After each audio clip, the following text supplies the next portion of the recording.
Dengarkan dengan seksama, karena apa yang akan saya sampaikan dapat menandai perubahan signifikan dalam hidup Anda.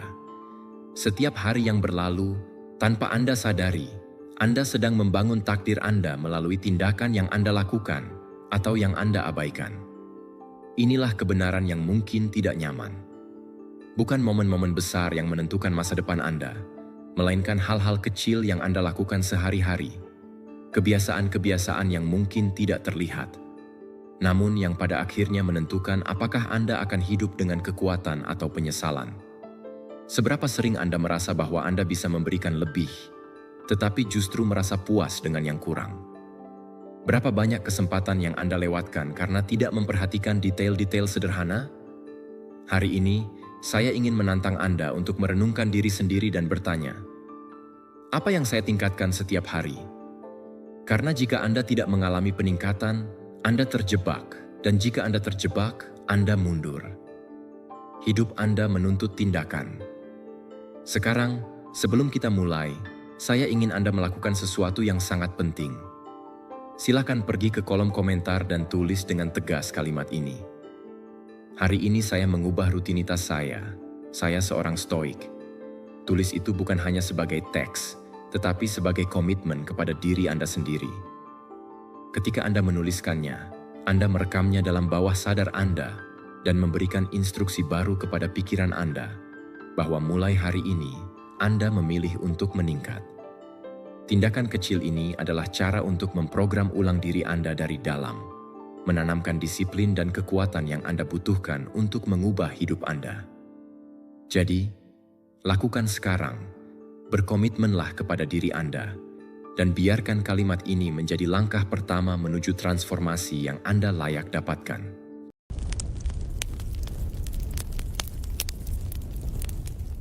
Pelajaran pertama adalah praktik disiplin sebagai bentuk penghormatan terhadap diri sendiri. Disiplin lebih dari sekadar rutinitas. Itu adalah deklarasi penghormatan terhadap diri Anda. Setiap kali Anda memenuhi janji yang Anda buat kepada diri sendiri, meskipun tidak ada yang melihat, meskipun Anda tidak menerima tepuk tangan atau pengakuan, Anda sedang memperkuat kebenaran internal. Anda mulai mempercayai diri sendiri, dan ketika Anda mencapai kepercayaan itu, Anda berhenti menjadi budak dari keraguan, kemalasan, dan alasan. Hidup Anda akan bergerak dengan kekuatan yang berbeda, karena kini Anda tidak lagi bergantung pada hal-hal eksternal, melainkan pada kekuatan kata-kata Anda sendiri. Pikirkan bagaimana perasaan Anda ketika Anda tidak memenuhi sesuatu yang telah Anda tetapkan. Kekosongan itu, ketidaknyamanan dengan diri sendiri bukanlah kebetulan. Itu adalah pengingat bahwa Anda telah mengecewakan diri sendiri. Perasaan itu mengikis kepercayaan diri dan membuat Anda lebih rentan terhadap gangguan. Sebaliknya, ketika Anda memutuskan untuk menjaga janji Anda, meskipun sulit, meskipun ada bisikan untuk menunda hingga besok, Anda akan keluar lebih kuat. Kemenangan internal itu jauh lebih berharga daripada kenyamanan sesaat. Disiplin bukanlah jalan yang sempurna. Itu adalah jalur yang konsisten.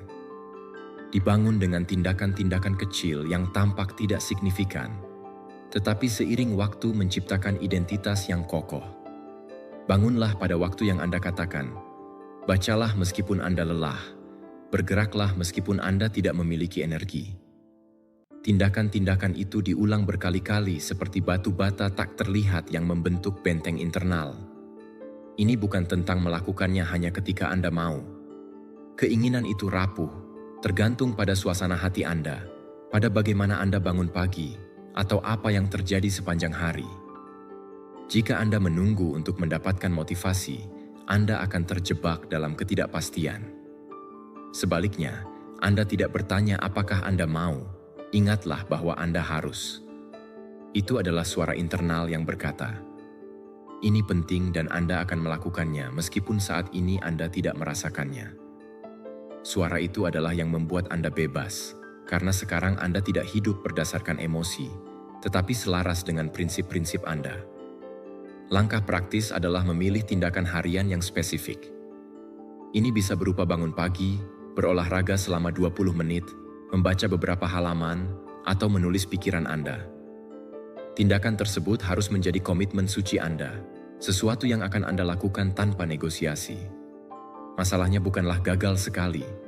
Masalahnya adalah membuka pintu bagi alasan yang berulang. Jika Anda menyerah hari ini, besok akan lebih mudah untuk menyerah lagi. Tetapi jika Anda memenuhi komitmen tersebut, pikiran Anda akan belajar bahwa ia bisa mempercayai Anda, dan pembelajaran itu akan menguatkan Anda setiap hari.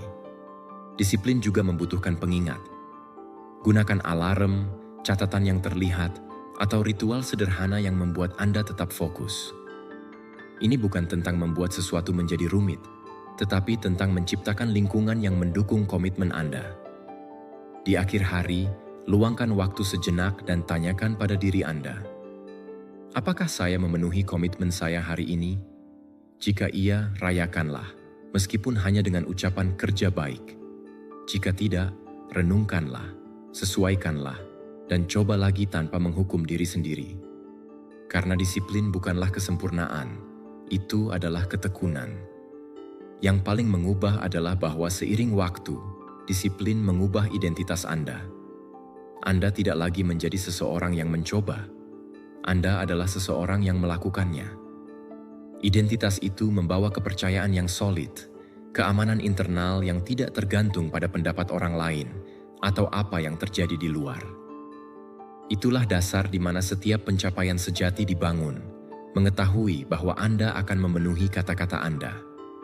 Menurut Stoicisme, disiplin adalah kebajikan penting karena mengajarkan Anda untuk mengatur diri sendiri.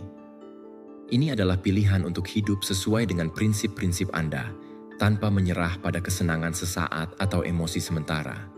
Para Stoik memahami bahwa mereka yang disiplin tidak dibatasi, tetapi dibebaskan, karena dengan menguasai diri sendiri, mereka tidak lagi menjadi budak dari hal-hal eksternal atau dorongan-dorongan mereka, tetapi pemilik hidup mereka sendiri.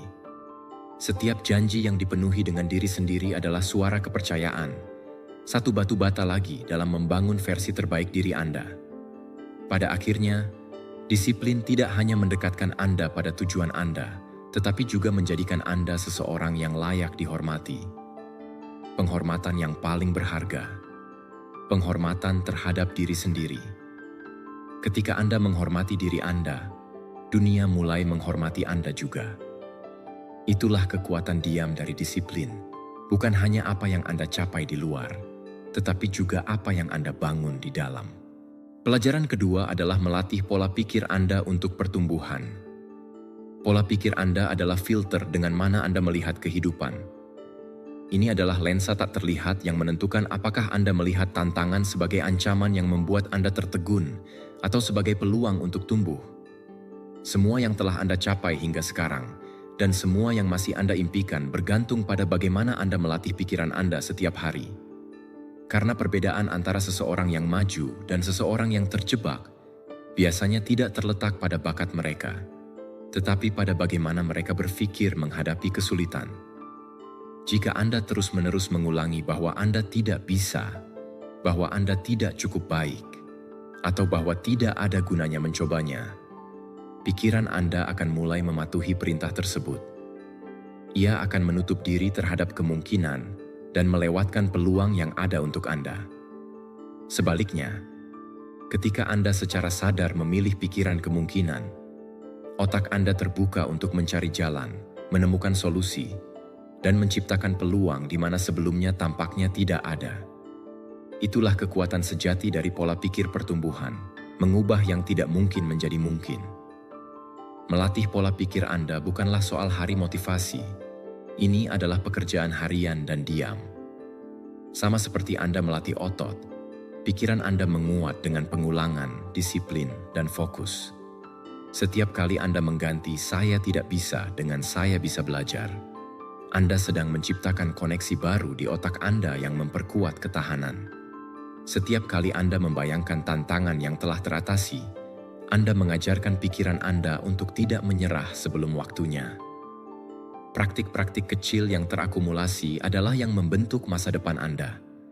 Bayangkan bangun setiap pagi dan menulis afirmasi positif. Sesuatu yang sederhana seperti, "Hari ini saya akan menemukan peluang dalam tantangan." Ini memberikan pikiran Anda arah dan tujuan. Kemudian, sepanjang hari, Ketika muncul pikiran ragu atau takut, gantilah dengan alternatif pertumbuhan. Jika Anda berpikir, ini terlalu sulit, ubahlah menjadi, ini akan mengajarkan saya sesuatu yang baru. Meskipun tampak tidak signifikan, setiap koreksi adalah satu batu bata lagi dalam membangun pikiran yang lebih kuat. Visualisasi juga kunci. Luangkan 2 atau 3 menit sehari untuk membayangkan diri Anda mengatasi tantangan tertentu, bukan sebagai mimpi samar, tetapi dengan detail. Bagaimana Anda bertindak? Apa yang Anda rasakan? Apa hasilnya? Otak Anda tidak dengan mudah membedakan antara yang nyata dan yang dialami dalam pikiran Anda. Praktik ini memperkuat kepercayaan diri Anda untuk saatnya tiba ketika Anda menghadapinya. Di akhir hari, renungkanlah, pikiran apa yang saya pilih untuk diperkuat hari ini? Pertanyaan ini menjaga kesadaran Anda bahwa Anda selalu melatih pola pikir Anda, baik itu menuju positif atau negatif. Ketika Anda melatih pola pikir pertumbuhan Anda, ketahanan menjadi sekutu Anda. Anda tidak lagi menghindar dari masalah atau mendefinisikan diri berdasarkan kegagalan. Anda belajar melihat setiap jatuh sebagai bagian dari proses, sebagai guru yang menunjukkan bagaimana cara bangkit lebih kuat. Itu memberi Anda kepercayaan yang tidak bergantung pada apakah segalanya berjalan dengan sempurna, tetapi pada kemampuan Anda untuk beradaptasi dan terus maju. Kepercayaan itu menarik peluang, karena hidup merespons energi yang Anda pancarkan. Jika Anda berpikir tentang batasan, Anda akan menemukan rintangan. Jika Anda berpikir tentang kemungkinan, Anda akan melihat jalan. Menurut Stoicisme, melatih pikiran adalah dasar dari kebebasan batin. Para Stoik tahu bahwa kita tidak bisa mengontrol yang eksternal, tetapi kita bisa mengontrol bagaimana kita menafsirkan apa yang terjadi. Bagi mereka, pemikiran adalah akar dari emosi dan tindakan. Itulah sebabnya mereka bersikeras untuk membudayakan pola pikir yang kokoh, mampu melihat setiap kesulitan sebagai latihan kekuatan. Mengamalkan pola pikir pertumbuhan bukanlah hal baru. Ini adalah menerapkan kebijaksanaan kuno, mengatur pikiran untuk mengatur hidup. Pola pikir Anda tidak berubah dalam semalam, tetapi dengan konsistensi. Apa yang hari ini tampak sebagai usaha, besok akan menjadi kebiasaan alami. Ketika Anda mencapai titik itu, Anda akan menemukan bahwa hidup Anda tidak berubah karena keberuntungan, tetapi karena setiap hari Anda memilih pikiran yang mendorong Anda alih-alih menahan Anda. Itulah kekuatan sejati, memahami bahwa pikiran Anda adalah alat terbesarmu, dan melatihnya adalah tanggung jawab terbesarmu. Ketika Anda melatih pola pikir Anda tidak hanya mengubah masa sekarang Anda, tetapi juga mengubah masa depan Anda. Karena benih kemungkinan yang Anda tanam hari ini akan menjadi buah kepercayaan, ketahanan, dan kesuksesan yang akan Anda petik besok. Pelajaran ketiga adalah memprioritaskan kesehatan Anda sebagai dasar kesuksesan. Kesehatan Anda adalah fondasi dari segala sesuatu yang Anda bangun dalam hidup. Tidak peduli seberapa keras Anda bekerja untuk impian Anda, seberapa keras Anda berusaha untuk mencapai tujuan Anda, atau seberapa banyak Anda menginginkan masa depan yang lebih baik, jika Anda tidak memiliki energi atau kejernihan mental, lambat laun kemajuan Anda akan terhenti. Seringkali kita berpikir bahwa merawat tubuh dan pikiran adalah kemewahan, sesuatu yang opsional, padahal sebenarnya itu adalah investasi terpenting yang bisa Anda lakukan. Kesehatan Anda adalah fondasi diam yang menopang proyek-proyek Anda, hubungan Anda, dan kesejahteraan harian Anda. Pikirkan betapa sulitnya mempertahankan konsentrasi ketika Anda kelelahan, betapa mudahnya menyerah ketika Anda tidak memiliki energi, atau betapa rentannya Anda merasa ketika tubuh Anda tidak berfungsi sebagaimana mestinya. Sekarang bayangkan sebaliknya. Bangunlah dengan kekuatan, kejernihan, dan vitalitas. Merasa bahwa tubuh Anda bekerja sama dengan Anda dan bukan melawan Anda. Keadaan ini sepenuhnya mengubah cara Anda menghadapi tantangan, karena energi tidak hanya memberi makan tubuh, tetapi juga memberi makan pikiran dan jiwa. Setiap hari Anda memiliki pilihan, memperkuat kesehatan Anda atau melemahkannya. Ini bukan tentang keputusan besar, tetapi tentang tindakan kecil yang konsisten yang membuat perbedaan. Menghabiskan 20 menit untuk bergerak, memilih piring yang lebih bergizi, tidur pada jam yang wajar. Ini tampak seperti detail sederhana, tetapi inilah yang menentukan apakah Anda bangun dengan energi atau dengan kelelahan yang menumpuk. Dan akumulasi ini, positif atau negatif, adalah yang menentukan kemana arah hidup Anda. Gerakan bukan hanya untuk memiliki tubuh yang lebih kuat, tetapi untuk mengajarkan pikiran Anda bahwa Anda disiplin, bahwa Anda mampu memenuhi diri sendiri. Ketika Anda berolahraga, Anda melepaskan ketegangan, menciptakan kejernihan, dan melatih ketahanan. Setiap tetes keringat adalah pengingat bahwa Anda memilih untuk merawat diri Anda, dan pesan itu lebih kuat daripada motivasi eksternal apapun. Nutrisi juga merupakan tindakan penghormatan pada diri sendiri. Setiap kali Anda memilih untuk memberi nutrisi pada tubuh Anda, alih-alih mengisinya dengan makanan olahan, Anda berkata, "Saya ingin berada di sini lebih lama dan saya ingin baik-baik saja." Anda tidak perlu memiliki diet yang sempurna atau membatasi diri secara ekstrem. Cukup prioritaskan apa yang Anda tahu memberi energi nyata. Tubuh Anda bijak.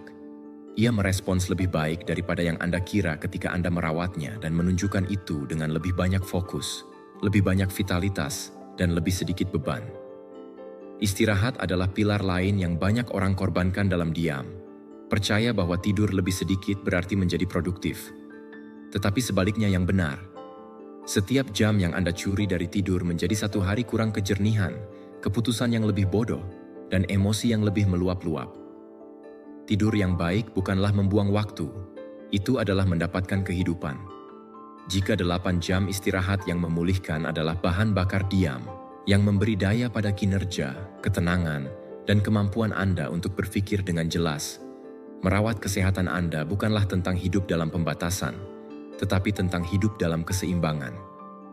Itu berarti memberi diri Anda apa yang Anda butuhkan untuk berprestasi, tetapi juga untuk menikmati. Karena kekayaan sejati bukan hanya tentang mencapai tujuan Anda, tetapi juga memiliki vitalitas yang cukup untuk menikmatinya saat tiba. Vitalitas itu dibangun hari ini dalam setiap pilihan kecil yang Anda putuskan untuk dipertahankan. Menurut Stoicisme, tubuh dan pikiran adalah alat yang harus berada dalam harmoni untuk hidup sesuai dengan alasan dan kebajikan. Para Stoik tidak mencari kesehatan karena kesombongan, tetapi karena mereka tahu bahwa tanpa kejernihan mental dan kekuatan fisik, mereka tidak dapat mengatur diri mereka sendiri atau menghadapi tantangan hidup dengan bijaksana. Merawat kesehatan dari sudut pandang ini adalah kewajiban terhadap diri sendiri dan tujuan Anda, karena itu mempersiapkan Anda untuk bertahan dari apa yang tidak tergantung pada Anda dan bertindak dengan kekuatan dalam apa yang bisa Anda kendalikan. Jadikan kesehatan Anda sebagai kemenangan pertama setiap hari.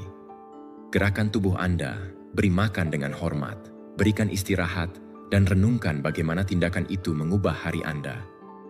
Anda akan melihat pikiran Anda menjadi lebih jernih, semangat Anda lebih kuat, dan ketahanan Anda lebih kokoh. Ketika kesehatan Anda menjadi prioritas, seluruh hidup Anda mulai selaras dengan lebih banyak kekuatan, lebih banyak kehadiran, dan lebih banyak kepenuhan. Pelajaran keempat adalah melindungi fokus Anda sebagai aset berharga. Fokus Anda adalah salah satu sumber daya paling berharga yang Anda miliki, karena kemana perhatian Anda pergi, disitulah energi Anda dan disitulah hasilnya tumbuh. Jika setiap hari pikiran Anda terfragmentasi antara gangguan, notifikasi, percakapan yang tidak relevan, atau kekhawatiran yang tidak bermanfaat, pada akhir hari Anda akan merasa bahwa Anda bekerja keras, tetapi maju sedikit. Ini bukan karena kurangnya kemampuan, tetapi karena perhatian Anda tersebar pada hal-hal yang tidak menambah nilai. Tetapi ketika Anda memutuskan untuk melindungi fokus Anda seolah-olah itu adalah emas, semuanya berubah. Anda menemukan bahwa Anda bisa melakukan lebih banyak dalam waktu yang lebih sedikit, bahwa Anda bisa menciptakan, maju, dan membangun dengan lebih jelas. Pikirkan tentang saat-saat ketika Anda melakukan sesuatu yang penting dan sebuah notifikasi mengganggu konsentrasi Anda. Ini mungkin tampak kecil, tetapi setiap gangguan mencuri menit-menit dalam mengembalikan ritme, dan keausan yang terakumulasi adalah yang menguras produktivitas Anda. Musuh yang sebenarnya bukanlah kesulitan tugas, tetapi kebocoran perhatian kecil yang mencuri momentum Anda. Oleh karena itu, fokus bukanlah kemewahan, tetapi disiplin harian. Ketika Anda memilih tugas kunci dan memutuskan untuk menyelesaikannya tanpa gangguan, Anda sedang melatih pikiran Anda untuk tetap pada hal yang esensial. Ini bukan tentang melakukan 1000 hal sekaligus, tetapi tentang memilih apa yang benar-benar penting dan menyerahkannya dengan seluruh perhatian Anda. Tindakan sederhana ini memiliki efek yang kuat, karena bukan hanya Anda maju lebih cepat, tetapi Anda juga mendapatkan kembali perasaan kontrol atas hidup Anda. Blok waktu yang terfokus adalah alat yang kuat. Bayangkan, memberikan diri Anda 25 menit kerja mendalam tanpa melihat ponsel, tanpa membuka media sosial, tanpa mengganti tab. Menit-menit itu lebih berharga daripada berjam-jam kerja yang terpecah, karena pikiran Anda ketika benar-benar fokus memasuki keadaan aliran di mana ide-ide terhubung, solusi muncul, dan kreativitas Anda berlipat ganda. Mematikan perangkat atau membungkam gangguan mungkin tampak seperti pengorbanan, tetapi sebenarnya itu adalah pembebasan. Anda tidak kehilangan apa-apa dengan meletakkan ponsel Anda selama beberapa jam. Anda mendapatkan kejernihan, ketenangan, dan hasil. Setiap kali Anda memilih untuk melindungi fokus Anda berkata, "Hidup saya lebih penting daripada gangguan ini." Dengan keputusan itu, Anda mulai mendapatkan kembali kontrol yang telah Anda serahkan sedikit demi sedikit kepada hal-hal eksternal. Di akhir hari, renungkan bagaimana Anda melindungi fokus Anda hari ini. Pertanyaan ini adalah cermin yang menunjukkan apakah Anda benar-benar hidup dengan tujuan, atau apakah Anda membiarkan kebisingan mengendalikan perhatian Anda. Semakin sadar Anda akan pilihan ini, semakin mudah melatih pikiran Anda untuk fokus pada apa yang benar-benar penting. Melindungi fokus Anda tidak berarti hidup terasing, tetapi berarti hidup dengan prioritas yang jelas. Ini berarti mengatakan ya pada apa yang menambah dan tidak pada apa yang mencuri energi. Ini berarti memiliki keberanian untuk memilih yang penting daripada yang mendesak, yang mendalam daripada yang dangkal. Karena hidup Anda tidak ditentukan oleh seberapa banyak yang Anda lakukan, tetapi oleh seberapa banyak yang Anda maju dalam apa yang benar-benar Anda inginkan. Menurut Stoicisme, perhatian adalah bagian dari alasan yang harus Anda rawat untuk hidup dengan kebajikan. Para Stoik mengajarkan bahwa apa yang menangkap pikiran Anda menentukan karakter Anda, dan bahwa menyia-nyiakan fokus Anda pada hal-hal sepele adalah seperti menyia-nyiakan hidup Anda sendiri. Bagi mereka, melatih perhatian adalah tindakan penguasaan diri, cara untuk memastikan bahwa pikiran dan tindakan Anda diarahkan pada yang esensial, bukan pada apa yang mengalihkan perhatian Anda atau melemahkan Anda. Jadikan fokus Anda sebagai aset terpenting Anda. Tempatkan di tempat yang penting, lindungi dari apa yang mencuri energi Anda, dan lihatlah bagaimana hidup Anda berubah. Ketika pikiran Anda selaras dengan prioritas Anda tidak hanya maju menuju tujuan Anda, tetapi juga menemukan lebih banyak ketenangan, lebih banyak kejernihan, dan lebih banyak tujuan dalam setiap langkah. Pelajaran kelima adalah mempraktikkan rasa syukur untuk hidup dalam kelimpahan. Rasa syukur adalah salah satu kekuatan paling kuat yang dapat Anda kembangkan dalam hidup Anda, karena mengubah cara pandang Anda terhadap dunia. Ketika Anda memilih untuk bersyukur, Anda melatih pikiran Anda untuk fokus pada apa yang sudah Anda miliki, alih-alih terjebak pada apa yang kurang. Pilihan sederhana ini mengubah energi Anda, suasana hati Anda, dan bahkan cara Anda menghadapi tantangan. Seringkali kita berpikir bahwa kebahagiaan datang ketika kita mendapatkan sesuatu yang lebih, ketika kita mencapai tujuan, atau ketika akhirnya kita memiliki apa yang kita inginkan. Namun, pada kenyataannya, rasa syukur menunjukkan bahwa Anda sudah memiliki cukup alasan untuk merasa puas di sini dan sekarang. Setiap pagi Anda bisa memilih dari mana Anda hidup, dari kekurangan atau dari kelimpahan. Jika Anda bangun mengeluh tentang apa yang tidak Anda miliki, harimu akan dipenuhi dengan kekurangan. Namun, jika Anda mulai dengan bersyukur, meskipun hanya untuk sesuatu yang kecil seperti atap di atas kepala Anda, makanan di meja, atau percakapan yang berarti, pikiran Anda akan berada dalam keadaan kelimpahan, dan dari sana segalanya berubah. Apa yang tampak tidak cukup menjadi kekayaan. Apa yang tampak sebagai rutinitas berubah menjadi hadiah. Apa yang tampak sebagai beban berubah menjadi peluang. Rasa syukur adalah praktik, bukan teori. Itu dilatih setiap hari sebagai kebiasaan yang memperkuat kesejahteraan emosional dan ketahanan Anda. Menulis 3 hal yang Anda syukuri setiap pagi adalah latihan sederhana, tetapi sangat transformatif. Tidak masalah jika Anda mengulangi beberapa hal seiring waktu. Yang penting adalah pikiran Anda belajar untuk mencari yang positif, untuk memindai hidup Anda mencari alasan untuk menghargai, alih-alih alasan untuk mengeluh. Praktik harian ini mengonfigurasi ulang otak Anda untuk fokus pada yang baik. Anda juga bisa membawa rasa syukur lebih jauh dari diri Anda sendiri dan mengekspresikannya kepada orang lain. Sebuah ucapan terima kasih yang tulus, pesan singkat, atau pengakuan dapat mengubah tidak hanya harimu, tetapi juga harinya orang yang menerimanya. Rasa syukur memiliki efek yang meluas. Ketika Anda bersyukur, Anda mengalihkan energi positif, memperkuat hubungan, dan menciptakan koneksi yang lebih otentik. Ini adalah pengingat bahwa kita tidak berjalan sendirian, bahwa selalu ada sesuatu atau seseorang yang layak dihargai. Bahkan dalam tantangan, rasa syukur memiliki peran penting. Ini bukan tentang menyangkal rasa sakit atau mengromantisasi kesulitan, tetapi tentang belajar menemukan sesuatu yang berharga di tengah badai. Mungkin tantangan itu mengajarkan Anda kesabaran, memaksa Anda untuk tumbuh, atau mengungkapkan kekuatan sejati yang Anda miliki. Ketika Anda berhasil bersyukur bahkan atas ujian, ketahanan Anda melonjak karena Anda tidak lagi melihat rintangan sebagai musuh, tetapi sebagai pelatih karakter Anda. Refleksi harian juga kunci. Di akhir hari, tanyakan pada diri Anda bagaimana rasa syukur memengaruhi perjalanan Anda. Anda akan menyadari bahwa momen-momen ketika Anda bersyukur adalah yang memberikan kedamaian dan kebahagiaan terbanyak. Kesadaran itu memperkuat kebiasaan dan memotivasi Anda untuk menjaga agar tetap hidup. Karena Anda menyadari bahwa rasa syukur tidak bergantung pada yang eksternal, tetapi pada keputusan internal Anda. Hidup dengan rasa syukur tidak berarti Anda puas. Itu berarti menghargai apa yang Anda miliki sambil bekerja untuk apa yang Anda inginkan.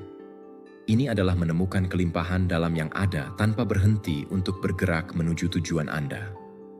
Pola pikir itu tidak hanya memberi Anda kebahagiaan, tetapi juga menarik lebih banyak peluang, karena orang-orang, ide-ide, dan bahkan keadaan berbaris dengan energi positif yang Anda pancarkan. Menurut Stoicisme, rasa syukur adalah cara untuk mengakui bahwa apa yang kita miliki sudah cukup. Para Stoik mengajarkan untuk tidak bergantung pada apa yang tidak kita kontrol dan untuk menghargai apa yang ada di tangan kita. Bagi mereka, setiap hari adalah hadiah, dan praktik untuk bersyukur memungkinkan mereka untuk hidup dalam damai tanpa memperhatikan keadaan eksternal. Dari sudut pandang ini, rasa syukur bukan hanya perasaan, tetapi disiplin jiwa yang membebaskan Anda dari ketidakpuasan konstan dan menghubungkan Anda dengan kelimpahan sejati. Dengan mempraktikkan rasa syukur, Anda memilih untuk melihat dunia dengan cara yang baru. Anda menemukan bahwa Anda sudah memiliki lebih dari yang pernah Anda minta, dan bahwa bahkan tantangan adalah bagian dari pertumbuhan Anda. Keputusan harian ini tidak hanya memperkuat kebahagiaan Anda, tetapi juga menjadikan Anda seseorang yang lebih tangguh, lebih manusiawi, dan lebih terhubung dengan kehidupan. Karena ketika Anda bersyukur, semua yang Anda miliki berlipat ganda. Pelajaran ke-6 adalah mempraktikkan kreativitas untuk berinovasi. Kreativitas bukanlah bakat yang hanya dimiliki oleh segelintir orang. Ini adalah kemampuan yang kita semua miliki, dan yang diperkuat dengan latihan harian. Ketika Anda memutuskan untuk melatihnya, pikiran Anda mulai berkembang, melihat jalan di mana orang lain hanya melihat tembok dan mengusulkan solusi yang tampak mustahil. Kreativitas bukanlah kemewahan, tetapi alat vital dalam dunia yang terus berubah dan yang membutuhkan orang-orang yang mampu memberikan sesuatu yang berbeda. Seringkali kita percaya bahwa kreativitas muncul sebagai kilatan tiba-tiba, tetapi kenyataannya muncul dari konsistensi melatih pikiran Anda untuk berpikir di luar yang jelas. Setiap kali Anda membiarkan diri Anda mengajukan pertanyaan yang berbeda, mencoba metode baru, atau menjelajahi ide yang tidak sesuai dengan konvensi, Anda sedang memberi makan kemampuan Anda untuk berinovasi. Kreativitas tumbuh pada mereka yang berani bereksperimen, bahkan jika itu berarti melakukan kesalahan. Menghabiskan beberapa menit setiap hari untuk aktivitas kreatif adalah investasi yang kuat. Menulis beberapa kalimat, menggambar sketsa, melakukan brainstorming ide, atau bahkan membayangkan skenario alternatif dari apa yang Anda lakukan adalah latihan yang membangkitkan pikiran Anda. Ini bukan tentang melakukannya dengan sempurna, tetapi tentang membuka ruang di mana imajinasi Anda bisa bergerak tanpa batas. Latihan harian ini, meskipun singkat, menghasilkan percikan yang kemudian bisa Anda bawa ke area lain dalam hidup Anda. Cara lain untuk melatih kreativitas Anda adalah dengan mengubah perspektif Anda dalam menghadapi masalah. Jika Anda selalu menyerang tantangan dengan cara yang sama, Anda akan mendapatkan hasil yang sama. Namun, jika Anda bertanya, apa yang akan terjadi jika saya melakukannya terbalik? Atau, bagaimana seorang anak, seniman, atau ilmuwan akan menyelesaikan ini? Otak Anda mulai menghasilkan koneksi baru, dan koneksi itu adalah tanah subur di mana ide-ide orisinal lahir yang membedakan Anda dari yang lain. Terpapar pada ide-ide baru juga kunci. Membaca buku di luar bidang Anda, mengenal orang-orang dengan pengalaman berbeda, atau mengunjungi tempat-tempat yang membangkitkan rasa ingin tahu, Anda memperluas pandangan Anda. Kreativitas diberi makan oleh variasi, mencampur bagian-bagian yang tampaknya tidak terhubung hingga memberikan makna baru. Banyak inovasi besar dalam sejarah muncul dari menggabungkan elemen dari dunia yang berbeda, dan itu hanya terjadi ketika Anda keluar dari rutinitas mental. Refleksi akhir adalah yang mengubah praktik menjadi pertumbuhan. Bertanya pada diri Anda setiap malam, ide kreatif apa yang saya coba hari ini? Menjaga niat Anda untuk melatih kemampuan ini tetap hidup. Meskipun ide tersebut tidak selalu brilian atau dapat diterapkan, yang penting adalah melatih ketertarikan Anda untuk berpikir berbeda. Seiring waktu, praktik ini akan menjadi keterampilan alami, dan Anda akan melihat bagaimana Anda mulai mengusulkan solusi yang lebih orisinal dan efektif. Kreativitas juga memperkuat kepercayaan diri Anda, karena Anda belajar bahwa Anda tidak perlu mengulangi rumus untuk maju. Anda mampu menghasilkan jawaban sendiri. Kepercayaan itu tidak hanya membedakan Anda di tempat kerja atau proyek-proyek Anda, tetapi juga memberi Anda ketahanan. Karena ketika hidup menghadirkan rintangan yang tidak terduga, Anda tahu bahwa Anda bisa beradaptasi dan menciptakan jalan baru alih-alih menyerah. Menurut Stoicisme, pikiran adalah ruang di mana kebebasan sejati lahir. Para Stoik mengajarkan bahwa melatih rasionalitas dan imajinasi memungkinkan Anda merespons kehidupan dengan kebijaksanaan dan bukan dengan otomatis. Dari sudut pandang itu, kreativitas adalah perpanjangan dari kebebasan itu. Bukan terjebak dalam apa yang tampaknya tetap, tetapi membuka diri untuk cara baru bertindak dalam apa yang bisa Anda kendalikan. Ketika Anda melatih kreativitas, Anda tidak hanya memperkaya pekerjaan Anda, tetapi juga memperkaya hidup Anda, menjadikan Anda seseorang yang tidak puas dengan yang ada, tetapi yang mencari kontribusi, transformasi, dan meninggalkan jejak yang berbeda. Kebiasaan berpikir berbeda inilah yang akan memungkinkan Anda untuk menonjol, tumbuh, dan lebih menikmati prosesnya. Karena setiap hari Anda akan yakin bahwa pikiran Anda dapat menciptakan jalan di mana sebelumnya tampaknya tidak ada jalan keluar. Pelajaran ketujuh adalah mengambil tindakan harian menuju impian Anda. Impian Anda tidak akan terwujud dengan harapan, tetapi dengan tindakan.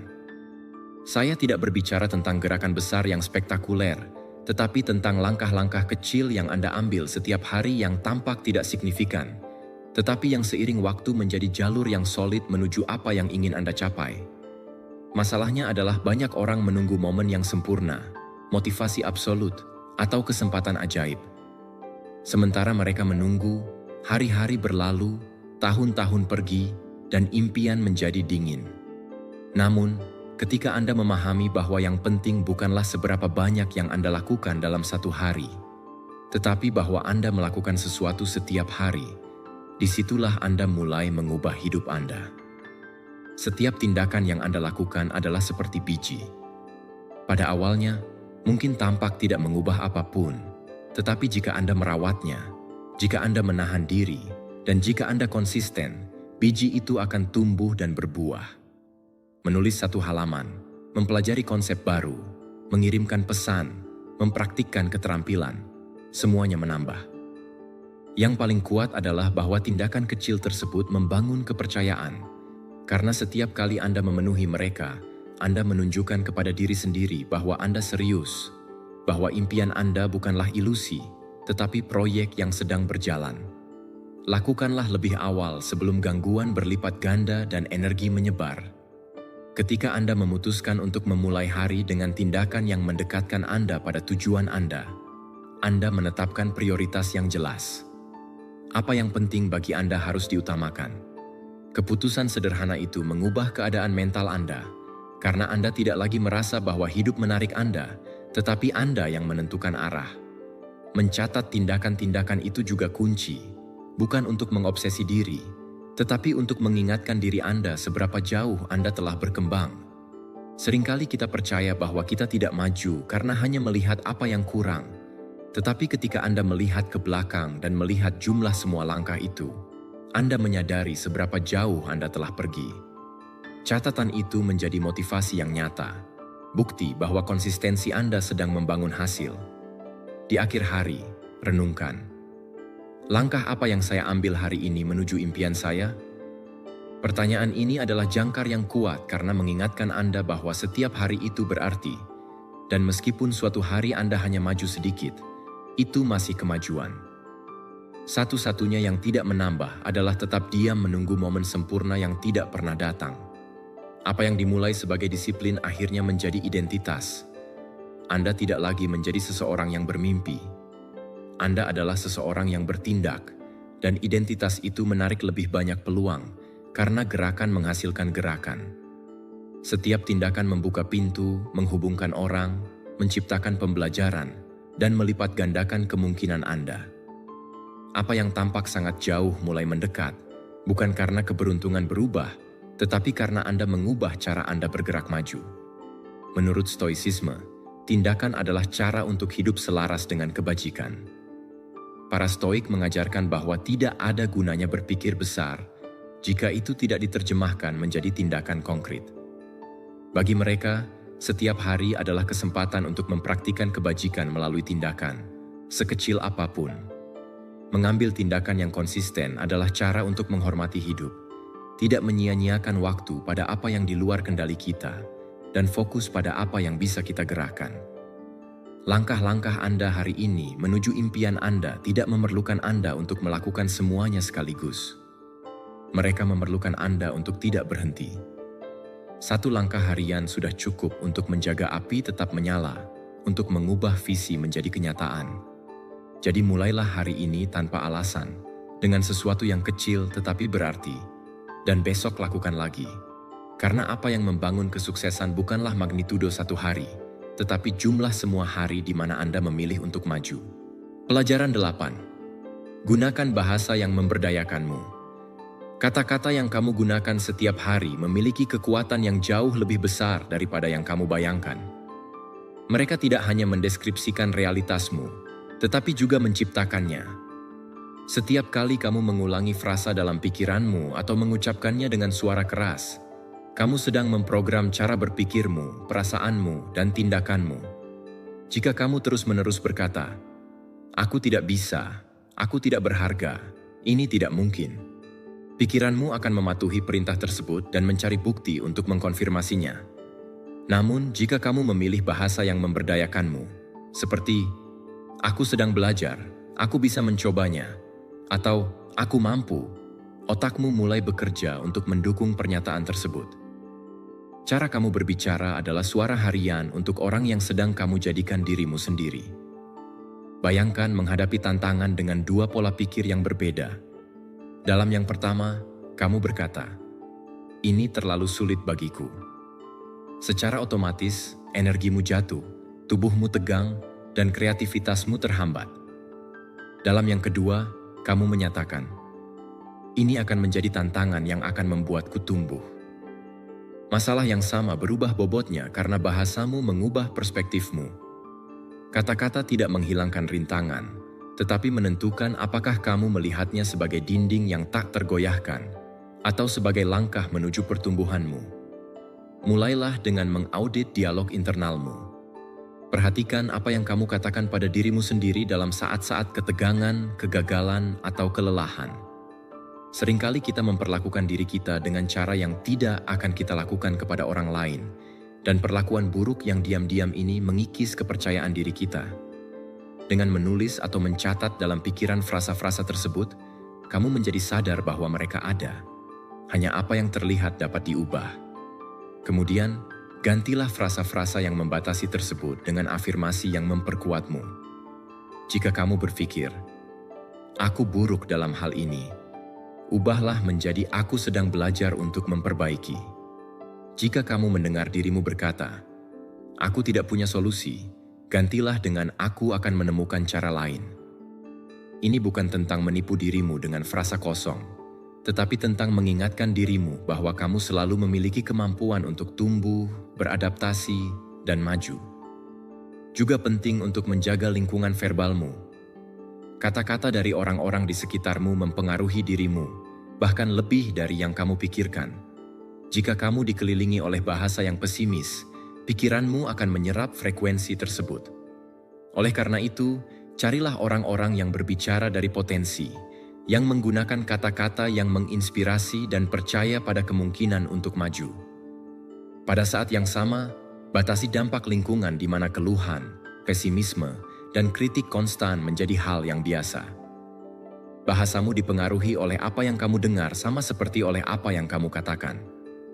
Kebiasaan kuat lainnya adalah memulai hari dengan afirmasi yang disengaja. Bisa sesederhana, "Hari ini aku bertindak dengan tujuan," atau "Hari ini aku memilih untuk maju dengan percaya diri." Dengan mengucapkannya di pagi hari, kamu memberikan instruksi yang jelas kepada pikiranmu, kerangka untuk menginterpretasikan apa yang terjadi sepanjang hari.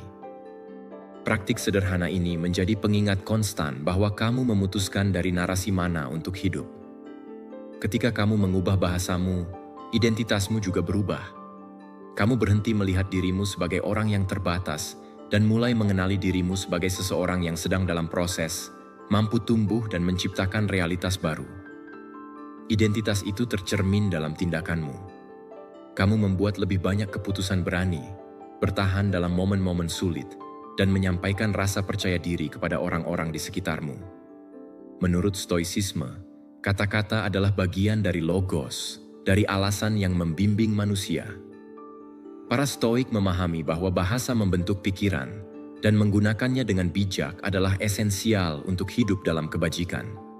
Berbicara dengan jelas, dengan niat, dan dengan kekuatan bukan hanya alat praktis, tetapi tindakan konsistensi dengan kehidupan rasional. Dengan demikian, melatih dialog internal dan eksternal juga melatih karaktermu dan kemampuanmu untuk hidup selaras dengan apa yang bisa kamu kendalikan. Menggunakan bahasa yang memberdayakanmu tidak berarti menyangkal masalah, tetapi menghadapi mereka dengan kata-kata yang mendorongmu maju alih-alih membuatmu terhenti. Karena setiap kali kamu memilih frasa yang memberdayakan, kamu memilih untuk maju, dan seiring waktu, kumpulan kata-kata tersebut berubah menjadi narasi pribadi yang begitu kuat sehingga membimbingmu menuju tujuanmu, bahkan ketika jalan menjadi sulit. Pelajaran 9. Menguasai emosi untuk memimpin hidupmu. Menguasai emosi tidak berarti menekannya atau berpura-pura bahwa mereka tidak ada. Ini berarti belajar untuk mengarahkannya agar bekerja untukmu, bukan mengendalikanmu. Ketika kamu bereaksi secara impulsif, kamu menyerahkan kekuatanmu. Tetapi ketika kamu memilih responmu, kamu mengambil kembali kendali atas hidupmu. Setiap emosi yang kamu rasakan adalah pesan, bukan perintah. Kemarahan, kesedihan, frustrasi, bahkan euforia datang untuk memberikan informasi, dan kamu memutuskan apakah akan menggunakannya dengan bijak atau membiarkannya menyeretmu. Pikirkan tentang terakhir kali kamu kehilangan ketenangan. Mungkin kamu mengatakan sesuatu yang tidak ingin kamu katakan. Mungkin kamu membuat keputusan terburu-buru yang kemudian kamu sesali. Dalam momen-momen itu, bukan kamu yang bertindak, tetapi emosi yang mengambil kendali. Dan meskipun tampak normal, Kenyataannya adalah setiap kali kamu menyerahkan kendali kepada emosi, kamu kehilangan kesempatan untuk tumbuh, memimpin, dan menunjukkan versi terbaik dari dirimu. Kepemimpinan yang sejati dimulai dari dirimu sendiri, dari kemampuanmu untuk merespon dengan tenang, bahkan di tengah kekacauan. Dan itu tidak dibangun dalam semalam, tetapi dilatih dalam momen-momen kecil sehari-hari. Ketika seseorang mengganggumu di lalu lintas, ketika kamu menerima kritik yang tidak adil, ketika segala sesuatunya tidak berjalan sesuai rencana, disitulah gym emosionalmu. Setiap jeda sadar, setiap napas dalam yang kamu ambil sebelum bertindak memperkuat otot kendali diri. Menyebut emosi juga merupakan praktik yang kuat. Mengatakan, "Aku merasa frustrasi memisahkanmu darinya." Kamu tidak lagi menjadi frustrasi, tetapi seseorang yang mengamatinya, dan dengan mengamatinya, kamu mendapatkan ruang untuk memutuskan apa yang harus dilakukan dengannya. Perubahan perspektif kecil ini sepenuhnya mengubah cara kamu hidup karena mengingatkanmu bahwa kamu bukan emosimu, tetapi orang yang mengalaminya dan dapat memilih bagaimana merespon. Menghabiskan waktu setiap hari untuk fokus juga penting. Bisa jadi 5 menit bernapas dengan sadar, menulis dalam jurnal tentang apa yang kamu rasakan, atau hanya duduk dalam keheningan untuk mengamati pikiranmu. Latihan ini bukan pemborosan waktu, tetapi pelatihan yang mempersiapkan pikiranmu untuk bertindak dengan jelas ketika momen tekanan yang sebenarnya tiba. Dengan demikian, ketika kamu menghadapi krisis, kamu tidak bereaksi dari dorongan, tetapi merespon dari ketenangan. Seiring waktu, kamu akan melihat bagaimana hubunganmu dengan orang lain berubah. Ketika kamu tidak membiarkan diri terjebak dalam kemarahan atau ketakutan, orang-orang mulai mempercayaimu. Mereka melihatmu sebagai seseorang yang mampu mempertahankan kejelasan di tengah badai, dan kepercayaan itu meningkatkan pengaruhmu. Memimpin bukanlah memaksakan atau mengendalikan orang lain, tetapi pertama-tama memimpin dirimu sendiri. Dan itu dicapai dengan menguasai emosi.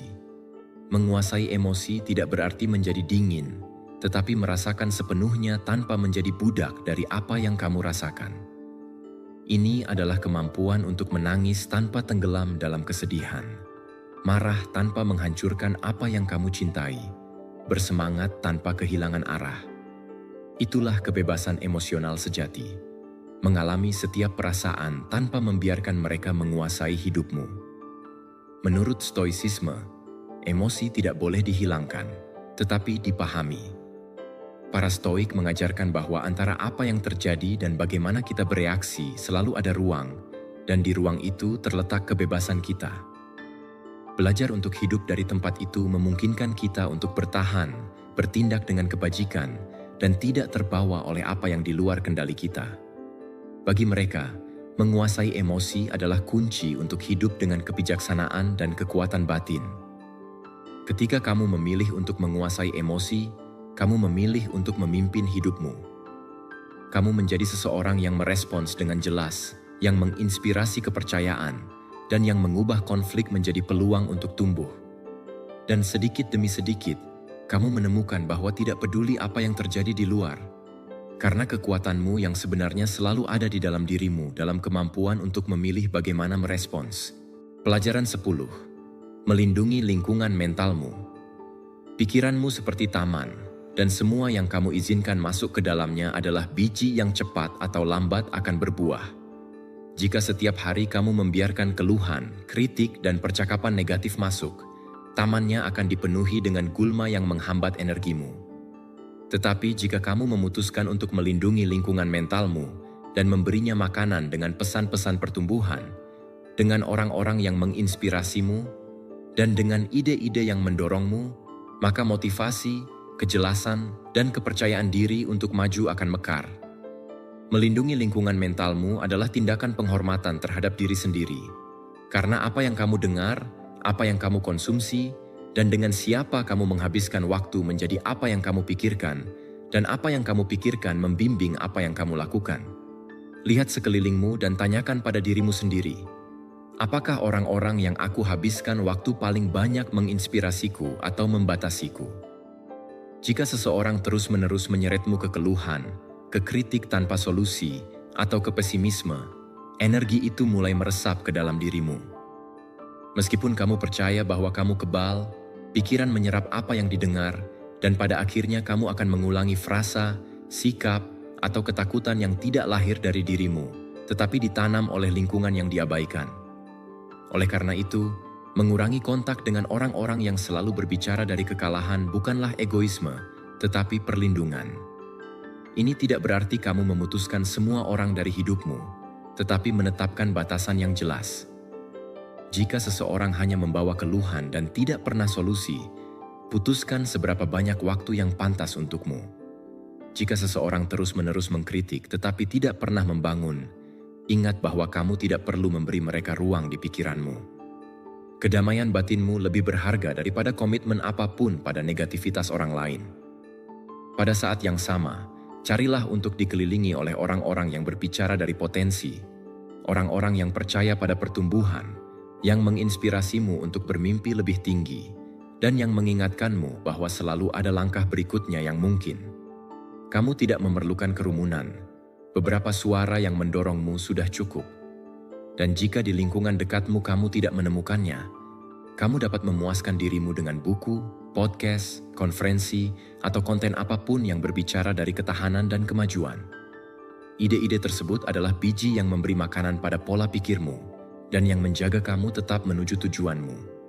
Menetapkan batasan juga berarti menjaga apa yang kamu konsumsi dalam keheningan, media sosial, berita, dan serial yang kamu tonton. Semua itu merupakan bagian dari lingkungan mentalmu.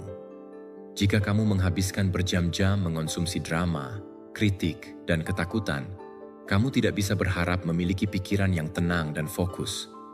Tetapi jika kamu memilih dengan niat konten yang mengelilingimu, kamu mulai membangun lingkungan yang memperkuat disiplinmu, motivasimu, dan kejelasan. Lingkungan mentalmu bisa menjadi sekutu terbaikmu atau musuh terburukmu. Dan perbedaannya terletak pada seberapa sadar kamu tentang apa yang kamu izinkan masuk. Jangan meremehkan kekuatan sebuah frasa yang diulang, sebuah percakapan harian, atau sebuah ide yang kamu dengar terus-menerus. Seiring waktu, itu membentuk cara kamu melihat dunia dan bahkan identitasmu. Oleh karena itu, melindungi pikiranmu berarti melindungi masa depanmu. Menurut Stoicisme, hal-hal eksternal tidak selalu berada di bawah kendalimu, tetapi apa yang kamu putuskan untuk biarkan masuk ke dalam dirimu. Para Stoik menekankan pentingnya mengawasi pikiran dan hanya menumbuhkan yang berkontribusi pada kebajikan dan kekuatan. Bagi mereka, dikelilingi oleh suara-suara bijak dan menghindari pidato kosong atau berbahaya adalah esensial untuk hidup dengan ketenangan dan konsistensi. Melindungi lingkungan mentalmu maka bukanlah isolasi, tetapi memilih dengan hati-hati apa yang memberi makanan pada jiwamu. Jadikan pikiranmu ruang suci. Jaga dengan siapa kamu berbicara, apa yang kamu dengar, dan apa yang kamu konsumsi. Dikelilingi oleh apa yang mendorongmu, batasi apa yang mengurangi. Dan ingat bahwa setiap kata dan setiap ide adalah biji yang sedang kamu tanam di dalam dirimu. Ketika kamu memilih untuk menanam dari potensi, seluruh hidupmu mulai mekar menuju pertumbuhan. Pelajaran 11. Membangun kebiasaan yang memperkuat identitasmu. Identitasmu tidak ditentukan oleh apa yang kamu katakan bahwa kamu, tetapi oleh apa yang kamu lakukan setiap hari. Setiap tindakan, sekecil apapun, adalah suara untuk orang yang sedang kamu jadikan dirimu sendiri. Jika kamu mengulangi kebiasaan yang menjauhkanmu dari versi terbaikmu, identitasmu akan melemah. Tetapi jika kamu memegang kebiasaan yang mencerminkan disiplin, kejelasan, dan tujuan, sedikit demi sedikit kamu akan berubah menjadi seseorang yang kuat, dapat diandalkan, dan autentik. Pembangunan sejati hidupmu tidak terjadi dalam momen inspirasi yang besar, tetapi dalam tindakan kecil sehari-hari yang kamu kumpulkan dengan konsisten. Setiap kali kamu memilih untuk bangun lebih awal, membaca meski hanya 1 halaman, berolahraga, mendengarkan dengan penuh perhatian, atau bersikap baik, kamu memperkuat ide bahwa kamu adalah seseorang yang berkomitmen untuk tumbuh, dan yang paling kuat adalah bahwa pikiranmu mencatatnya. Setiap kebiasaan yang dipenuhi adalah seperti suara yang diarsipkan oleh otakmu. Orang ini memenuhi, orang ini disiplin, orang ini dapat mempercayai diri sendiri. Seiring waktu, suara-suara itu mengalahkan keraguan, ketakutan, dan kemalasan. Kamu tidak perlu memulai dengan perubahan besar. Kamu perlu memulai dengan langkah kecil dan konsisten. Jika kamu ingin menjadi seseorang yang bermeditasi, mulailah dengan 5 menit sehari. Jika kamu ingin menjadi pembaca, komitmenlah untuk 1 halaman sehari. Jika kamu ingin menjadi kuat, mulailah dengan beberapa menit bergerak. Yang penting bukanlah besarnya tindakan, tetapi konsistensi yang kamu pegang, karena apa yang kamu lakukan berulang kali menjadi bagian dari identitasmu. Lacak kemajuanmu, bukan untuk menghukum dirimu, tetapi untuk merayakan.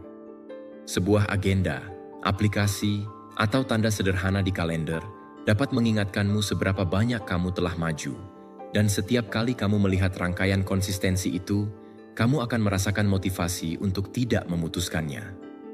Kemajuan yang terlihat adalah bukti bahwa kebiasaanmu sedang membangun sesuatu yang lebih besar, yaitu identitas yang koheren dan solid. Ingatlah selalu bahwa setiap tindakan itu berarti. Jangan meremehkan kekuatan hal kecil, karena hal kecil yang dijumlahkan menjadi besar. Jika kamu memilih 1 tindakan positif sehari selama 1 tahun, kamu akan memiliki 365 suara untuk versi terbaikmu. Dan suara-suara itu jauh lebih berat daripada setiap pikiran keraguan. Identitas tidak dibangun sekaligus, tetapi dibangun dengan jumlah pilihan harian yang diam-diam. Ketika kamu gagal, dan kamu akan gagal, itu tidak berarti kamu telah menghancurkan identitasmu. Itu berarti kamu kehilangan 1 suara di 1 hari, tetapi kamu masih memiliki ribuan di depanmu. Kuncinya adalah jangan menyerah ketika kamu tersandung, tetapi kembali ke kebiasaan secepat mungkin. Konsistensi bukanlah kesempurnaan, tetapi ketekunan. Dan ketekunan itulah yang membentuk karaktermu. Perubahan besar terjadi ketika kamu berhenti berkata, "Aku ingin menjadi," dan mulai bertindak seperti, "Aku sudah." Setiap kali kamu bertindak seperti orang yang ingin kamu jadi, identitasmu saat ini selaras dengan identitas masa depanmu, dan kemudian kebiasaan tidak lagi terasa seperti beban, tetapi menjadi ekspresi alami dari siapa dirimu. Menurut Stoicisme, identitas dibangun dalam praktik harian kebajikan. Tidak cukup hanya berpikir atau berbicara tentang yang benar, tetapi harus hidup sesuai dengan itu. Para Stoik memahami bahwa setiap tindakan adalah kesempatan untuk melatih karakter, dan bahwa pengulangan membentuk jiwa. Membangun kebiasaan yang memperkuat identitasmu dari perspektif ini adalah hidup dengan konsistensi, menjadikan kebiasaan apa yang selaras dengan prinsip-prinsipmu, dan membuang apa yang menyimpang darinya. Setiap kebiasaan yang kamu pilih hari ini adalah suara diam untuk orang yang besok akan menjadi lebih kuat, lebih bebas, dan lebih dapat dipercaya. Jadi tanyakan pada dirimu, tindakan harian apa yang mencerminkan identitas yang ingin aku bangun? Jadikan kecil, jadikan konsisten, dan ingat bahwa tidak peduli apa yang kamu katakan tentang dirimu, yang mendefinisikan dirimu adalah suara-suara yang kamu kumpulkan hari demi hari. Pelajaran 12. Menguasai komunikasi. Untuk terhubung dan mempengaruhi komunikasi bukan hanya berbicara, tetapi jembatan yang menghubungkan apa yang kamu pikirkan dengan apa yang orang lain rasakan. Ini adalah alat yang dapat membangun kepercayaan, membuka pintu, dan mengubah hubungan. Menguasai komunikasi berarti belajar mendengarkan dengan sebenarnya dan mengekspresikan dengan jelas. Karena tidak cukup hanya memiliki ide-ide bagus. Kamu perlu menyampaikannya dengan cara yang sampai ke hati dan pikiran orang-orang. Setiap percakapan adalah kesempatan untuk mempengaruhi, bukan dari manipulasi, tetapi dari koneksi otentik yang menginspirasi orang lain untuk bertindak.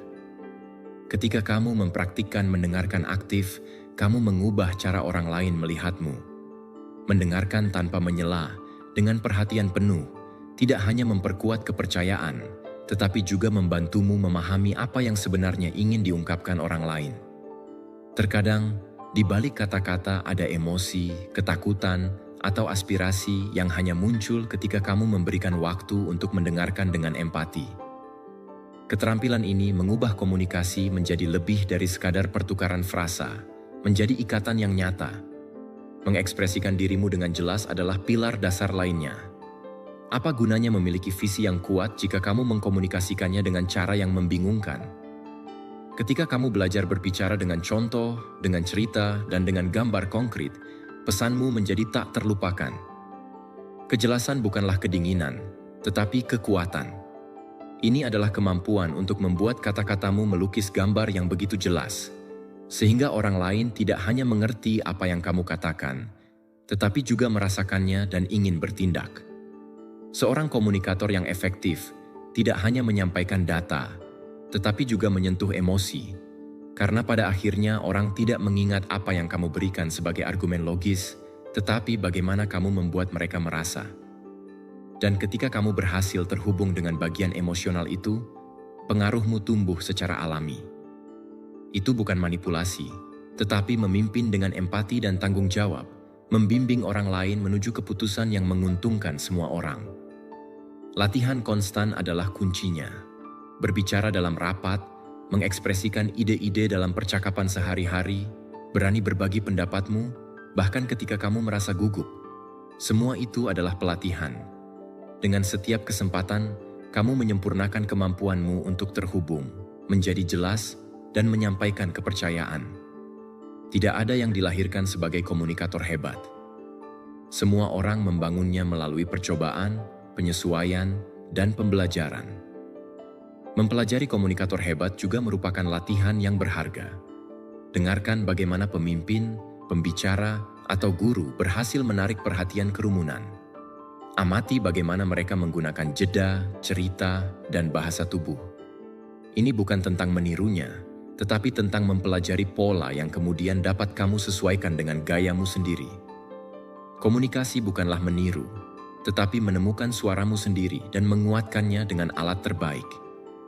Menguasai komunikasi tidak hanya berdampak pada hidupmu secara profesional, tetapi juga dalam kehidupan pribadimu.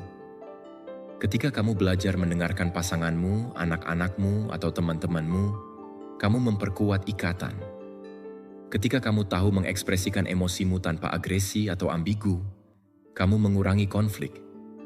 Ketika kamu menginspirasi dengan kata-katamu, kamu menularkan semangat dan harapan kepada orang-orang di sekitarmu. Komunikasi adalah fondasi hubungan manusia, dan siapa yang menguasainya memiliki kemampuan untuk mengubah lingkungannya. Menurut Stoicisme, kata-kata adalah bagian dari logos, dari alasan dan kejelasan yang membimbing manusia. Para Stoik mengajarkan bahwa kita harus berbicara dengan ketepatan, tanpa berlebihan atau manipulasi, karena bahasa harus melayani kebenaran dan kebajikan. Dari perspektif ini, berkomunikasi dengan baik bukanlah menghias pidato, tetapi menggunakannya untuk membangun pemahaman dan bertindak dengan konsistensi. Kata bagi seorang Stoik adalah alat suci yang harus digunakan dengan kebijaksanaan, keadilan, dan tujuan. Kemampuanmu untuk berkomunikasi adalah salah satu senjata terbesarmu.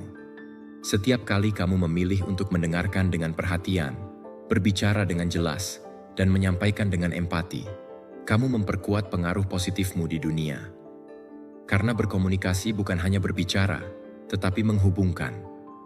Dan ketika kamu terhubung, kamu bisa menginspirasi orang lain untuk tumbuh, berubah, dan maju bersamamu menuju sesuatu yang lebih besar.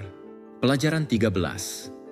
Mengelola waktu untuk memaksimalkan hasil. Waktu adalah sumber daya paling berharga yang kamu miliki, dan meskipun begitu, seringkali kamu memperlakukannya seolah-olah itu tak terbatas. Setiap menit yang berlalu tidak kembali, dan perbedaan antara hidup yang penuh pencapaian dan hidup yang penuh frustrasi terletak pada bagaimana kamu memutuskan untuk menggunakannya. Ini bukan tentang sibuk, karena sibuk tidak selalu berarti maju. Produktivitas sejati terdiri dari mengarahkan energimu pada hal-hal yang benar-benar penting, pada tindakan-tindakan yang mendekatkanmu pada tujuanmu, dan bukan yang hanya mengisi harimu dengan kebisingan. Ketika kamu belajar mengelola waktumu, kamu mendapatkan kembali kendali atas hidupmu. Kamu tidak lagi merasa bahwa jam-jam meluncur pergi, tetapi kamu mengarahkan kemana mereka pergi. Dan itu dimulai dengan sesuatu yang sederhana, seperti mengidentifikasi setiap pagi apa 3 tugas terpenting hari itu. Bukan 10, bukan 20, hanya 3. Jika kamu menyelesaikan ketiga ini, harimu sudah produktif, karena kamu telah maju dalam apa yang benar-benar penting. Kejelasan itu memotong kebuntuan dan memungkinkanmu bertindak dengan fokus. Penundaan sering muncul sebagai pencuri yang diam. Kamu menunda tugas untuk nanti, mencari kenyamanan sesaat, tetapi akhirnya kamu terbebani dengan beban yang belum selesai. Untuk memutuskan siklus ini, kamu bisa menerapkan aturan 2 menit. Jika sesuatu memakan waktu kurang dari 2 menit, lakukan sekarang. Jangan catat, jangan tunda, lakukan saja. Dan untuk tugas-tugas besar, mulailah setidaknya dengan 5 menit. Awal kecil itu memecah resistensi dan membuat pikiranmu bergerak. Begitu kamu mulai, momentum membuat melanjutkan menjadi lebih mudah. Poin kunci lainnya adalah belajar untuk mengatakan tidak. Seringkali, waktumu tidak terbuang olehmu sendiri, tetapi dengan menerima komitmen, rapat, atau gangguan yang tidak memberikan kontribusi pada tujuanmu.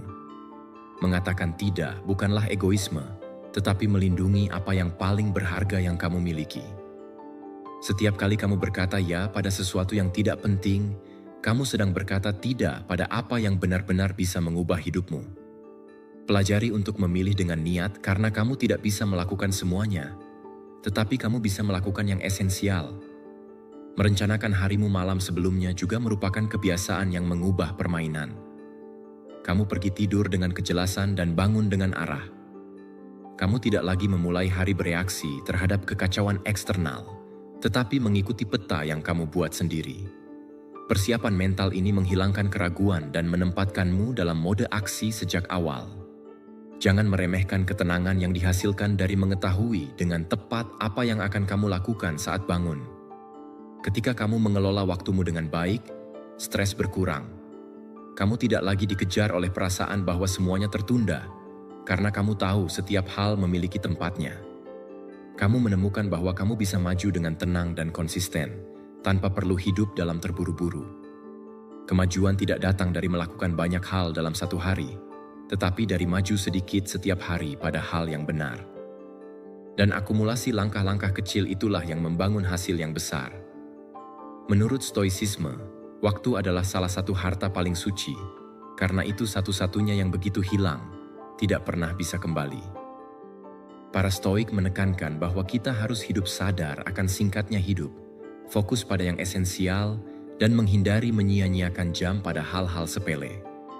Bagi mereka, memanfaatkan waktu bukanlah mengisi agenda, tetapi mendedikasikan setiap momen pada apa yang ada dalam kendali kita. Kebajikan, pertumbuhan, dan tindakan yang selaras dengan tujuan kita.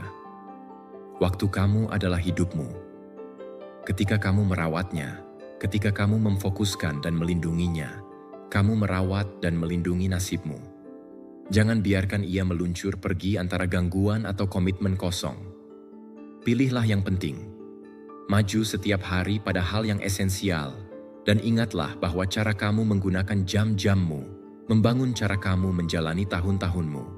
Pelajaran 14. Mengelola keuanganmu dengan bijak. Uang bisa menjadi sumber kebebasan atau rantai tak terlihat yang membuatmu terjebak, dan perbedaannya tidak terletak pada berapa banyak yang kamu hasilkan, tetapi pada bagaimana kamu mengelolanya. Banyak orang percaya bahwa solusi untuk masalah keuangan mereka adalah menghasilkan lebih banyak, tetapi kenyataannya, jika kamu tidak tahu mengelola apa yang kamu miliki sekarang, kamu juga tidak akan tahu bagaimana mengelola apa yang datang setelahnya. Kecerdasan finansial bukanlah tentang mengumpulkan kekayaan dalam semalam. Ini tentang mengambil keputusan yang sadar, yang memberimu kendali, ketenangan, dan kemampuan untuk menggunakan uangmu sebagai alat untuk membangun kehidupan yang kamu inginkan. Membawa catatan pengeluaranmu adalah langkah pertama untuk mendapatkan kejelasan kembali. Seringkali, bukan karena uangnya kurang, tetapi karena kita tidak tahu kemana perginya. Ketika kamu menulis atau mencatat setiap pengeluaran, kamu mulai melihat pola, kebocoran kecil yang jika dijumlahkan mewakili bagian besar dari pendapatanmu. Kebocoran-kebocoran itu adalah yang jika diperbaiki, memungkinkanmu melepaskan sumber daya untuk hal-hal yang benar-benar penting. Kesadaran finansial dimulai dengan transparansi terhadap dirimu sendiri. Membayar dirimu sendiri terlebih dahulu adalah salah satu aturan paling kuat. Jangan menunggu untuk melihat apa yang tersisa di akhir bulan, karena hampir tidak pernah ada sisa. Kuncinya adalah menyisihkan persentase dari pendapatanmu untuk tabungan atau investasi sebelum menghabiskan untuk hal lain. Kebiasaan ini yang diulang dengan disiplin, membangun jaringan keamanan dan seiring waktu, basis pertumbuhan. Tidak masalah jika pada awalnya jumlahnya kecil, yang penting adalah konsistensi yang mengubah kebiasaan ini menjadi bagian dari identitasmu. Menghilangkan utang berbunga tinggi adalah membebaskan masa depanmu. Sementara kamu membawa utang mahal, seperti kartu kredit atau pinjaman dengan bunga yang tinggi, uangmu bekerja untuk orang lain alih-alih bekerja untukmu. Ada metode seperti bola salju, di mana kamu membayar utang terkecil terlebih dahulu untuk menghasilkan motivasi, atau longsoran, di mana kamu memprioritaskan utang dengan bunga tertinggi untuk menghemat lebih banyak dalam jangka panjang. Pilih metode yang paling cocok untukmu, tetapi jadikan melunasi utang sebagai prioritas, karena utang tidak hanya merampok uang, tetapi juga merampok ketenangan. Pendidikan finansial adalah bahan bakar dari proses ini. Kamu tidak perlu menjadi ahli ekonomi untuk mempelajari dasar-dasarnya, bagaimana cara kerja tabungan, apa artinya berinvestasi, dan bagaimana membedakan antara pengeluaran dan investasi. Buku, podcast, video, dan kursus gratis tersedia untuk semua orang. Setiap jam yang kamu habiskan untuk belajar tentang keuangan akan mengembalikanmu tahun kebebasan. Dan ingat, berinvestasi tidak selalu berarti jumlah uang yang besar. Ini berarti mengerjakan apa yang kamu miliki daripada membiarkannya tertidur. Ketika kamu mengelola uangmu dengan baik, stres berkurang. Kamu tidak lagi hidup dalam kekhawatiran untuk sampai akhir bulan, karena kamu tahu bahwa kamu memiliki rencana, kendali, dan tujuan untuk setiap sol yang masuk ke dalam hidupmu. Ketentraman itu diterjemahkan menjadi lebih banyak energi untuk fokus pada tujuan pribadi dan profesionalmu. Uangmu berhenti menjadi musuh yang kamu hindari dan menjadi sekutu yang mendukungmu. Menurut Stoicisme, kekayaan itu sendiri tidak baik atau buruk. Yang penting adalah bagaimana kamu menggunakannya dan apakah kamu pemiliknya atau budaknya. Para Stoik mengajarkan bahwa kita tidak boleh mencari kelimpahan material karena kesombongan, tetapi sebagai sarana untuk hidup dengan lebih banyak kebajikan dan kebebasan. Dari perspektif ini, mengelola keuanganmu dengan bijak adalah tindakan pengendalian diri. Kamu tidak membiarkan uang mengendalikan dirimu, tetapi kamu mengarahkannya sesuai dengan nilai dan tujuanmu. Ketika kamu merawat uangmu, kamu merawat dirimu sendiri. Ini bukan tentang hidup dalam kekurangan atau terobsesi dengan akumulasi, tetapi tentang menciptakan keseimbangan di mana setiap keputusan finansial memperkuat keamananmu dan mendekatkanmu pada impianmu. Uang adalah sarana, bukan tujuan. Dan ketika kamu memahami hal tersebut, kamu mulai menggunakannya dengan bijaksana untuk membangun kehidupan yang penuh tujuan dan kepenuhan. Pelajaran 15. Menantang kepercayaan yang membatasi. Kepercayaanmu seperti kacamata yang melalui mana kamu melihat dunia. Jika kacamata itu kotor dengan pikiran keraguan, ketakutan, atau ketidakcukupan, segala sesuatu yang kamu lihat akan tampak lebih sulit daripada yang sebenarnya. Tetapi ketika kamu membersihkan kacamata itu dan memilih pikiran-pikiran yang memberdayakanmu, kamu mulai melihat peluang di mana sebelumnya kamu hanya melihat rintangan.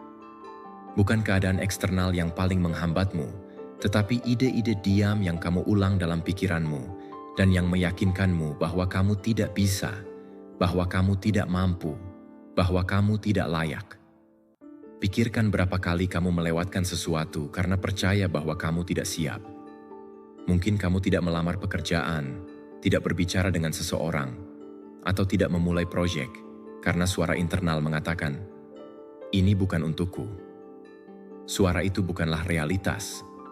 Itu hanya kepercayaan yang membatasi, menyamar sebagai kebenaran. Yang kuat adalah bahwa kepercayaan tersebut dapat ditantang, dipertanyakan, dan diganti. Dan ketika kamu melakukannya, seluruh hidupmu mulai berkembang. Langkah pertama adalah mengidentifikasi kepercayaan tersebut. Perhatikan apa yang kamu katakan pada dirimu sendiri saat menghadapi tantangan. Mungkin kamu berpikir, "Aku tidak baik dalam hal ini. Aku selalu gagal atau sudah terlambat bagiku." Tulis atau ucapkan dengan keras sehingga kamu bisa melihatnya dengan jelas. Hanya dengan mengenalinya, kamu bisa mulai bekerja padanya. Langkah kedua adalah menggantinya. Tidak cukup hanya mengatakan bahwa kamu tidak memilikinya. Kamu perlu memberikan alternatif pada pikiranmu. Jika kamu berpikir, "Aku tidak baik dalam hal ini," ubahlah menjadi, "Aku sedang belajar untuk memperbaiki dalam hal ini." Jika kamu mendengar dirimu berkata, "Aku tidak akan pernah berhasil," jawab dengan, "Aku akan maju langkah demi langkah." Ini bukan tentang frasa kosong, tetapi tentang mengingatkan pikiranmu bahwa selalu ada cara lain untuk menginterpretasikan apa yang kamu alami. Langkah ketiga adalah memberi makanan pada pola pikirmu dengan konten yang mengembangkan. Membaca buku pengembangan pribadi, mendengarkan seseorang yang telah mengatasi rintangan, atau dikelilingi oleh orang-orang yang percaya pada pertumbuhan. Beri makan pikiranmu dengan kemungkinan baru. Seperti tanah yang diperkaya dengan nutrisi baik, pikiranmu menjadi kuat ketika menerima ide-ide yang menginspirasinya untuk tumbuh alih-alih dibatasi. Langkah keempat adalah merenungkan di akhir hari. Tanyakan pada dirimu, kepercayaan apa yang aku tantang hari ini? Bagaimana pengaruhnya pada tindakanku? Latihan kesadaran itu menunjukkan bahwa ini bukan tentang mengubah segalanya sekaligus, tetapi tentang menantang satu kepercayaan pada satu waktu. Dan setiap kepercayaan yang diatasi membuka ruang untuk lebih banyak kepercayaan, lebih banyak tindakan, dan lebih banyak kebebasan. Seiring waktu, kamu akan memperhatikan bahwa dialog internalmu mulai berubah. Kamu tidak lagi menjadi orang yang menyabotase diri sendiri, tetapi seseorang yang mendorong diri sendiri. Peluang yang sebelumnya kamu abaikan mulai tampak mungkin, dan apa yang sebelumnya terlihat seperti dinding, sekarang terlihat sebagai tangga. Hidup tidak menjadi lebih mudah, tetapi kamu menjadi lebih kuat karena kepercayaanmu tidak lagi menjadi penjara, tetapi trampolin. Menurut Stoicisme, bukanlah hal-hal eksternal yang menyakiti kita, tetapi interpretasi yang kita buat terhadapnya. Epictetus mengatakan bahwa manusia tidak terganggu oleh fakta, tetapi oleh opini yang mereka miliki tentang fakta tersebut. Kepercayaanmu adalah opini-opini tersebut, dan jika kamu memilih kepercayaan yang lebih bijaksana, hidupmu akan berubah. Bagi seorang Stoik, menantang apa yang kamu pikirkan bukanlah kemewahan, tetapi kewajiban, karena disitulah terletak kebebasanmu. Setiap hari kamu memiliki kesempatan untuk mempertanyakan suara internal itu dan menggantinya dengan yang memberdayakanmu. Lakukan itu berulang kali sampai pikiranmu terbiasa mendorongmu alih-alih menahanmu. Karena kenyataannya adalah kamu selalu memiliki potensi. Yang menghentikanmu hanyalah kepercayaan yang kamu pilih untuk pegang. Dan ketika kamu memutuskan untuk mengubahnya, kamu menyadari bahwa satu-satunya batasan nyata selalu ada di pikiranmu. Jika kamu sudah sampai di sini, aku ingin kamu memberi selamat pada dirimu sendiri. Karena itu berarti kamu berkomitmen pada perubahan dan pertumbuhanmu. Tidak semua orang memiliki disiplin untuk tetap sampai akhir. Dan kamu melakukannya. Itu sudah berbicara tentang keputusanmu untuk memperbaiki hidupmu. Sekarang aku ingin kamu pergi ke komentar dan menulis kembali dengan tegas. Hari ini aku mengubah rutinku. Aku seorang Stoik.